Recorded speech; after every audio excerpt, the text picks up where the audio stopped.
Viewers দেখুন বন্ধুরা, বাজার থেকে আমি আপেল নিয়ে এসেছি, একদম ফ্রেশ তাজা আপেল। ঠিক আছে, দেখেন এটাকে ধুয়েছি খাবো বলে। তার ভেতর থেকে দেখেন কি বেরোচ্ছে। এবার চাকু দিয়ে কাটতে গেছি, দেখেন সাদা সাদা এটা কি বেরোচ্ছে বলেন তো।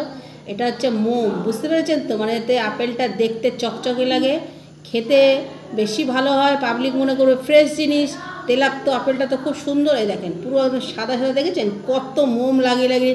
তো এই জিনিস যদি কারোর পেটে যায়, তার ডাক্তার আপেল খেতে বলে, আপেল খেতে আরও লোকের পেটের ক্যান্সার হবে। তা ভিডিওটা আপনারা বেশি বেশি করে শেয়ার করবেন। আর যখনও ফল কিনবেন, যে কোনো ফল, শুধু আপেল বলে না, যে কোনো ফল অবশ্যই ট্রাই করে দেখে নেবেন আমার মতনে। দেখেন আমি যেরকম বাড়িতে নিয়ে এসে দেখেন বোকা ধরা দিয়েছি, ভালো জিনিস দেখে নিয়ে এসেছি বাজার থেকে, নিয়ে এসে এখন দেখেন এর গায়ে পুরো মোম লাগানো, দেখেছেন? এটাকে চাকু দিয়ে কাটতে গিয়ে দেখেন চাচ্ছি, আর এই দেখেন এইসব বেরোচ্ছে। ধুয়েছি, ধোয়ার পরে দেখেন কীভাবে পুরো আপেলটাই এরকম। আগে দুটো তো না জেনে খেয়ে নিয়েছি, বুঝতে পেরেছেন তো? আপনারা এইভাবে ভিডিওটাকে বেশি করে শেয়ার করবেন।